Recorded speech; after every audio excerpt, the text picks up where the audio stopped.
اعوذ باللہ من الشیطان الرجیم بسم اللہ الرحمن الرحیم. آواز کلیئر ہے؟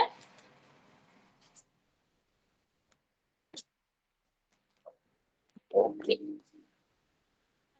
الحمد للہ نستعینہ ونستغفرہ ونعوذ باللہ من شرور انفسنا وسیئات اعمالنا من يهده الله فلا مضل له ومن يضلل فلا هادي له واشهد ان لا اله الا الله واشهد ان محمدا عبده ورسوله. اللہ اکبر کبیرہ والحمد للہ کثیرہ وسبحان اللہ بکرۃ واصیلا. رب اشرح لي صدري ويسر لي امري واحلل عقدة من لساني يفقهوا قولي. ربی زدنی علما ربی زدنی علما ربی زدنی علما اعوذ باللہ ان اکون من الجاہلین. اللهم الہمنی رشدی واعذنی من شر نفسی برحمتک یا ارحم الراحمین. اعوذ باللہ من الشیطان الرجیم بسم اللہ الرحمن الرحیم. امید ہے کہ میرے جتنے بچے ہیں بہت اچھا رمضان ان کا جا رہا ہوگا اور ان کے روزے بھی بہت اچھے سے جا رہے ہوں گے اور ان کے قرآن پاک ان کی عبادتیں سب الائن ہوں گی. جو یہاں پہ سیکھ رہے ہیں اس پہ عمل کرنے کی بھی کوشش کی جا رہی ہوگی اور بالکل سنسیئرلی جرنل بھی فل کیا جا رہا ہوگا کیونکہ میرے سارے بچے بہت اچھے ہیں اور وہ اچھے ہیں تبھی تو اللہ تعالیٰ کے چوزن پیپلز میں سے ہیں نا. آپ اللہ تعالیٰ نے آپ کو چوز کیا ہے کہ آپ قرآن سیکھیں تاکہ آپ بڑے ہو کے آگے سکھا بھی سکیں. آپ چوزن پیپلز ہیں کہ آپ یہاں پہ بیٹھے ہوئے ہیں. کیوں ہر کوئی نہیں بیٹھ سکتا؟ آپ کو اللہ تعالیٰ نے سلیکٹ کیا ہے قرآن سیکھنے کے لیے، دین سیکھنے کے لیے. تو آپ لوگ بہت خاص ہیں، بہت اسپیشل ہیں. ٹھیک ہے، اب چلتے ہیں آج کی آیت کی طرف. کل تک ہم نے جتنا پڑھا اس میں سے کسی کا کوئی سوال ہے، کوئی چیز جو سمجھ نہ آئی ہو، جو چیز آپ جاننا چاہتے ہو، یا اس دوران کوئی ایسی چیز جو آپ کے ذہن میں آئی ہو کہ یار مجھے یہ پتا ہونا چاہیے تھا، مجھے یہ نہیں پتا، میم نے یہ نہیں بتایا، یا یہ والا پوائنٹ مس ہو گیا، تو آپ پوچھ سکتے ہو. اور دوسری بات، آپ سب میں سے کون قرآن پڑھ رہا ہے روز؟ پڑھ رہے ہیں روز قرآن؟ تھوڑا تھوڑا. یس ایک میم. جی میں روز 15 آیتیں پڑھتا ہوں. ماشاء اللہ 15 ٹائمس سوری. اللہ بارک اللہ، مطلب کہ سب پڑھ رہے ہیں. اللہ پاک آپ کو برکتیں عطا کریں. تو ہوگا یہ کہ ہم روز قرآن پڑھ رہے ہیں نا، آپ لوگ روز قرآن پڑھ رہے ہیں، تو آپ لوگ چھوٹو سے بچے ترجمے کے ساتھ اگر قرآن پڑھ رہے ہیں نا تو ہو سکتا ہے کوئی آیت. جی بیٹا. میم میں بھی روز ایک آیت پڑھتا ہوں. ارے میرا چھوٹو سی بیبی، میرا چھوٹو سی فیملی ممبر، اللہ پاک آپ کی ہر محنت کو قبول کرے. ٹھیک ہے، اور آپ کو خوب خوب علم عطا کرے، برکتیں عطا کرے. آمین. ہاں جی، تو اب ہم سب جب قرآن پڑھ رہے ہیں اور امید ہے کہ ترجمہ بھی پڑھتے ہوں گے کیونکہ ہمیں کافی وقت ہو گیا نا قرآن کے ساتھ، تو اب ہمیں کیوریوسٹی ہوتی ہے یار میں جو تلاوت کر رہی ہوں یہ کیا ہے، یا میں کوئی حدیث پڑھ رہی ہوں تو یہ کیا ہے. تو ہم ایک کام یہ کر سکتے ہیں کہ at the end of the week, صحیح رمضان میں جتنے ویکس آ رہے ہیں نا، ہر ویکینڈ پہ آئدر آپ سیٹرڈے کو یا سنڈے کو اس پورے ہفتے میں کوئی ایسی آیت جو آپ کے دل کو لگی ہو، جو آپ کی فیوریٹ ہو، یا کوئی ایسی حدیث جو آپ کو بہت اچھی لگی ہو، آپ وہ ہمارے ساتھ گروپ پہ شیئر کریں. ٹھیک ہے، پورے ہفتے میں کوئی بھی ایک آیت یا کوئی بھی ایک حدیث جو آپ کو بہت پسند آئی ہو اور آپ کے لیے وہ بہت خاص ہو، تو وہ آپ نے ہمارے ساتھ جسٹ شیئر کریں. ٹھیک ہے، یہ مزہ آئے گا اس میں. کیسا رہے گا؟ ہاں جی. اور جیسے کہ سہرین بہت پنکچوئل بھی ہیں، بہت آنیسٹ ہیں، رسپانسبل بھی ہیں، جو ان سے کہا جاتا ہے اسے پورا کرتی ہیں. الحمدللہ، اللہ ان کو برکتیں دے، ان کو اور ثابت قدمی عطا کرے. سورہ ملک کے آیا نمبر میں بتاتی ہوں بکتاور. سورہ ملک کی آیت نمبر 1 کے لیسن سہرین نے کل ہمارے ساتھ شیئر کیے تھے اور موئز نے شیئر کیے تھے. ٹھیک ہے، باقیوں نے نہیں کیے تھے. تو میں چاہوں گی کہ جب ہم روز سورہ ملک پڑھتے ہیں تو روز آپ کی طرف سے جو لیسنز آپ کو ملے آپ نے وہ شیئر کرنے، کسی بھی فارم میں، ٹیکسٹ میں، وائس میں، کسی بھی فارم میں آپ نے وہ لیسنز شیئر کرنے ہیں. صحیح ہے، ڈیلی بیسس پہ چینل پہ رسپانس کا ایک وہ ڈال دیا جائے گا، آپ نے رسپانس میں جا کے وہ شیئر کرنے، یا رسپانس پہ کر دیں یا گروپ پہ کر دیں، جیسے آپ کا دل ہے. بہت اچھی بات ہے، اگر آپ رسپانس پہ کریں گے تو زیادہ لوگ دیکھ پائیں گے. تو آپ نے یہ کام کرنا ہے کہ روز جو سورہ ملک سے آپ کو لیسنز ملیں گے آپ نے وہ شیئر کرنے ہیں. اب اگر آپ میم فاطمہ کے ساتھ اسماء الحسنہ پڑھ رہے ہیں نا، تو آپ اسماء الحسنہ میں سے بھی آپ کے جو فیوریٹس ہوں گے نا، وہ ایٹ دی اینڈ آف رمضان ہم انہیں دیکھیں گے. ٹھیک ہے، لیکن فی الحال کے لیے ڈیلی بیسس پہ سورہ ملک کے لیسنز، آپ کا یہ جو جرنل کا پیج ہے وہ جب آپ فل کر لیں گے تو وہ آپ نے شیئر کرنا ہے. اور ویکینڈ پہ آپ کی کوئی بھی فیوریٹ آیت یا فیوریٹ حدیث جو آپ ہمارے ساتھ شیئر کرنا چاہیں، یا کوئی ایسی اچھی بات جو آپ نے پورے ہفتے میں سیکھی ہو وہ شیئر کریں، کچھ بھی جو آپ کا فیوریٹ ہو. اب چلتے ہیں ہم آج کی آیت کی طرف. اچھا جی، بختاور کو سمجھ نہیں آیا تھا، بختاور کو یہ سمجھ نہیں آیا کہ ویکینڈ پہ کیا شیئر کرنا ہے. تھیم کے نیچے کیا لکھا ہے؟ تھیم کے نیچے سورہ حجرات کی آیت نمبر 13 لکھا ہے. ہاں جی، تو بختاور یہ کرنا ہے کہ ویکینڈ پہ جیسے آپ پورا ہفتہ قرآن پڑھتے ہو نا، تو آپ ترجمے کے ساتھ پڑھتے ہوگے، آپ کوئی حدیث سیکھتے ہوگے، آپ کچھ بھی پڑھتے ہوگے. تو پورے ہفتے کے یعنی کہ اینڈ میں ویکینڈ پہ سیٹرڈے اور سنڈے پہ آپ نے اپنی کوئی بھی فیوریٹ آیت یا حدیث یا کوئی بھی فیوریٹ کوئی بات شیئر کرنی ہے. کلیئر ہے بختاور؟ اور نہیں ہے تو آپ مجھ سے پرسنل پہ پوچھ سکتے ہو. میں ہر وقت آپ لوگوں کے لیے اویلیبل ہوں. جب تک میں کر سکوں گی، اللہ نے مجھے توفیق دی، میری زندگی رہی، میں ہر وقت آپ کے لیے اویلیبل ہوں. ٹھیک ہے؟ ہاں جی عمر. میم جو ہمیں دیا گیا ہے اس میں تو یہ لکھا ہی نہیں، ہم نے خود ہی لکھنا ہے. ہاں جی، میں نے اس میں نہیں لکھا تھا نا، یہ تو پھر میں نے بعد میں لکھا ہے. جو آپ لوگوں کو دیا گیا اس میں صرف تھیم لکھی ہوئی ہے. ٹھیک ہے، تو یہ ہم کیسے لکھیں گے؟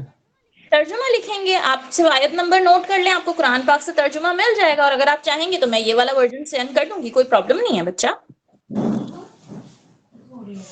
نہیں، یہ بھی لکھنا ضروری ہے، یہ لکھنا. آپ آیت نمبر نوٹ کر لیں نا، آپ نے آیت کا ترجمہ نہیں لکھنا نا، اگر عربک اور وہ نہیں لکھنی نا، آپ آیت نمبر اور سورہ کا نام نوٹ کر لیں. ٹھیک ہے، اور بولیں گے تو میں آپ کے ساتھ جرنل کا یہ شیئر ہی کر دوں گی. یہ والا مجھے یاد دلا دیجیے گا، تو یہ والا ورژن شیئر کر دوں گی جس میں نے ایڈیشن کیا ہے، آیتیں اور حدیثیں ڈال دی ہیں. لیکن میں اس لیے نہیں کر رہی تاکہ تھوڑی کیوریوسٹی تو برقرار رہے نا کہ روز پڑھنا کیا ہے. وجہ یہ ہے، آپ آیت نمبر لکھیں اور سورہ کا نام لکھیں. لائک سورہ حجرات آیت نمبر 13. اس کے بعد آپ اپنے ریفلیکشنز، اپنے لیسنز لکھ لیں. یہ تو ایزی ہے نا عمر؟ ٹھیک ہے یا نہیں سمجھ آ رہا؟ اوکے، چلیں اب آج کی آیت کی طرف چلتے ہیں. اگر کسی کا کوئی کوئسچن ہے تو وہ at the end of the class آپ مجھ سے کر سکتے ہو. آج کی آیت، اعوذ باللہ من الشیطان الرجیم، بسم اللہ الرحمن الرحیم. سورۃ الحجرات آیت نمبر 13. اے لوگوں، ہم نے تم سب کو ایک ہی مرد اور عورت سے پیدا کیا ہے، اس لیے کہ تم آپس میں ایک دوسرے کو پہچانو. کنبے قبیلے بنا دیے ہیں. اللہ کے نزدیک تم سب میں سے باعزت وہ ہے جو سب سے زیادہ ڈرنے والا. یقین مانو کہ اللہ دانا اور باخبر ہے. یعنی کہ اللہ تعالیٰ یہاں پہ بتا رہے ہیں کہ ہم مختلف ضرور ہیں لیکن ہم اللہ کی نظر میں سب ایک جیسے ہیں، سب ایکول ہیں. کوئی کسی سے برتر اور بالا نہیں ہے کہ بھائی یہ گورا ہے یا یہ جو گورا ہے یہ کالے سے بہتر ہے، یہ تو اونچے قد کا ہے تو یہ چھوٹے قد والے سے بہتر ہے، یا پھر یہ تو پاکستانی ہے یہ انڈین سے بہتر ہے. نہیں بھائی یہ تو امریکہ میں رہتا ہے، یہ تو بھائی باہر رہتا ہے تو یہ تو بہت ہی بہتر ہے. تو اللہ تعالیٰ کے یہاں پہ یہ والے سٹینڈرڈز نہیں کام آتے. اللہ تعالیٰ کے یہاں جو سٹینڈرڈز کام آتے ہیں وہ ہے واحد تقوی. یعنی کہ جب جس کے دل میں اللہ کا خوف ہو اور جو اللہ تعالیٰ کی حکم کو مانے، اللہ تعالیٰ کے یہاں پہ وہ افضل ہے. اللہ تعالیٰ کے یہاں کوئی کلر، کوئی کاسٹ سسٹم، کسی قسم کا کوئی رنگ و نسل میٹر نہیں کرتا. اس کی سب سے بہترین مثال ہے کہ جب ہم حج پہ جاتے ہیں نا، تو چاہے کوئی غلام ہو، کوئی جانوروں کے باڑے میں کام کرنے والا آدمی ہو یا کوئی ملینئر ہو، ہر بندہ صرف اس ایک کپڑے میں ہی ہوتا ہے نا، احرام میں. ہر کوئی احرام میں ہوتا ہے. ہر کسی کے لیے ایک ہی جیسے رولز ہیں. کسی کے لیے وی آئی پی ٹریٹمنٹ نہیں ہے کہ نہیں بھائی تمہارے لیے صحیح 3-5 دن کا حج ہے تو صحیح ہے صحیح تم 2 دن چلے جانا، تم تو ملینئر ہو نا. ایسا تو کچھ بھی نہیں ہے. یا تم تو یمن سے تعلق رکھتے ہو، تم 2 دن کا حج کرو، ایسا نہیں ہے. ہر کسی کے لیے سیم رولز ہیں. ہر کسی پہ 5 نمازیں فرض ہیں. ہر کسی پہ same rule, same laws apply کیے جاتے ہیں. تو انسان اگر کسی سے افضل ہے تو وہ صرف اللہ نیکیوں کی بدولت، اللہ کے ڈر کی بدولت.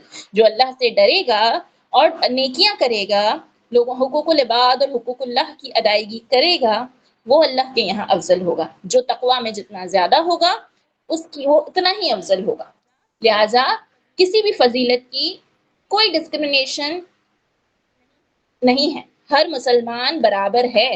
تو یاد رکھیں، چاہے وہ آپ کی میڈ ہو یا چاہے آپ کے گھر میں کوئی امیر بندہ آیا ہو، آپ نے ہر کسی سے ایک ہی طرح کا سلوک کرنا ہے، یعنی کہ خوش اخلاقی سے ملنا ہے. اگر ہم کسی غریب سے مل رہے ہیں تو اس کا مطلب یہ نہیں ہے کہ ہم اس کو مسٹریٹ کریں. ٹھیک ہے.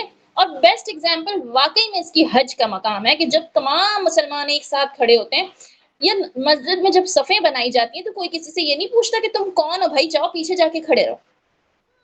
سب ایک ساتھ کھڑے ہوتے ہیں. اللہ کی دربار میں، اللہ کی بارگاہ میں ہر کوئی ایکول ہے نا. اب جب انسان مرتا ہے تو کیا بلینئر کے ساتھ اس کی گاڑی کو بھی دفنایا جاتا ہے؟ کیا اس کے ساتھ اس کا پیسہ دفنایا جاتا ہے؟ یا اس کے لیے وی آئی پی قبر بنائی جاتی ہے کہ بھائی اس کے لیے تو اندر سے پوری دیکھیں باہر سے جو کوئی کچھ کر رہا ہے نا وہ ہم نے اپنی طرف سے نکالی ہوئی چیزیں. لیکن کیا کوئی قبر کے اندر ماربل لگوا سکتا ہے؟ قبر کے اندر ٹھنڈک کے لیے کیا کوئی ایسا ایئر کنڈیشن سسٹم لگ سکتا ہے؟ نہیں لگ سکتا. سب کی قبر برابر ہے، سب نے زمین کے اسی حصے میں جانا ہے. ہمیں وہی کفن ملے گا، وہی قبر ملے گی، وہی حصہ ملے گا، اسی طریقے سے ہر ایک کا حساب ہوگا. تو پھر ڈفرنس کیسا؟ ہم کیوں سمجھتے ہیں کہ یہ ہم سے کمتر ہے اور وہ ہم سے بالاتر ہے؟ جب اللہ تعالیٰ نے کوئی ڈفرنس نہیں رکھا، کسی کالے کو کسی گورے پہ، کسی گورے کو کسی کالے پہ فوقیت دی ہی نہیں گئی.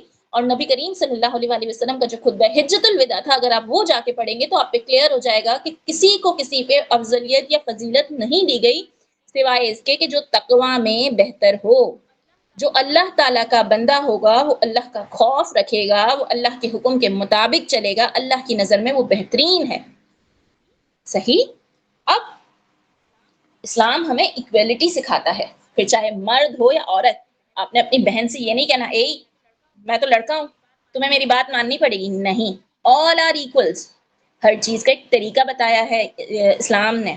اسلام نے عورت کو بھی ایک ویلیو کی ہے، ایک مقام دیا ہے، اور مرد کو بھی ایک مقام دیا ہے. اسلام نے ہر کسی کو اس کی رسپانسبلٹیز دی ہیں، کوئی کسی پہ فوقیت نہیں رکھتا. ٹھیک ہے. ہم نے ہمارے ماں باپ کی بات ماننی ہے، ہم نے لوگوں کا ادب کرنا ہے، تمیز سے پیش آنا ہے، اللہ نے جو حکم دیا ہے اس کو فالو کرنا ہے. لیکن ہمیں کسی کے ساتھ غلط کرنے کا اختیار اللہ تعالیٰ نے نہیں دیا. ٹھیک ہے. کسی اعلیٰ کو ادنا پہ، کسی گورے کو کالے پہ، یہ کسی بھی دنیاوی اسٹینڈرڈ پر فضیلت حاصل نہیں، بلکہ اسکورز کا اسٹینڈرڈ تقوی ہے. یعنی کہ آپ کا اسکور تب ہائی ہوگا جب آپ کے اندر تقوی زیادہ ہوگا. جس کا تقوی جتنا زیادہ اس کا اسکور اتنا زیادہ. جی عمر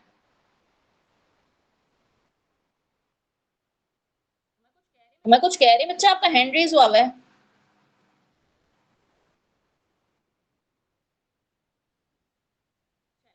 چلے غلطی سے ہو گیا ہوگا. ہاں جی. تو جس کا تقوی جتنا زیادہ، جس کے دل میں اللہ کی خشیت جتنی زیادہ، اللہ کا ڈر جتنا زیادہ، اللہ کے احکام کی پابندی جتنی زیادہ کرے گا، اس کا اسکور بورڈ اتنا ہی چمکے گا، اس کا رپورٹ کارڈ میں اتنے ہی سٹارز ہوں گے. اب کوئی A1 گریڈ سے کوالیفائی کرے گا، کسی کا A گریڈ ہوگا، کسی کا B ہوگا، کسی کا F بھی ہو سکتا ہے. اللہ تعالیٰ کے یہاں اسکورز کا اسٹینڈرڈ واحد تقوی ہے. لہٰذا ہمیں اپنا اعمال کو درست کر کے اللہ کے حکم کے مطابق اپنی زندگی کو گزارنا ہے. اور اس کا بیسٹ فارمولا کیا ہے؟ یہ محسوس کرنا کہ اللہ دیکھ رہا ہے، اللہ مجھے دیکھ رہا ہے، ہر وقت دیکھ رہا ہے. جب ہم یہ فیل کریں گے نا تو پھر کیا ہوگا؟ کوئی مجھے بتائے گا؟ جب ہم یہ فیل کریں کہ اللہ مجھے دیکھ رہا ہے تو پھر ہم کیسے پیش آئیں گے؟ ہاں جی موئز یا معاذ کوئی بتائے گا؟ کوئی بھی بتائے. یا پھر ایمان بتائیں ہمیں کہ جب ہمیں ایسا فیل ہو کہ اللہ ہمیں دیکھ رہا ہے تو پھر ہمارے ایکشنز کیسے ہوں گے؟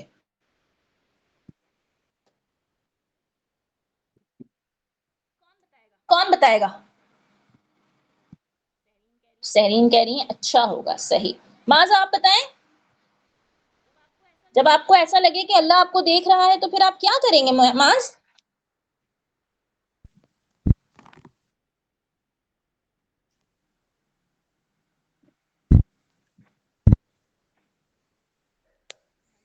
ہاں جی بچہ، آپ کی آواز نہیں آئی.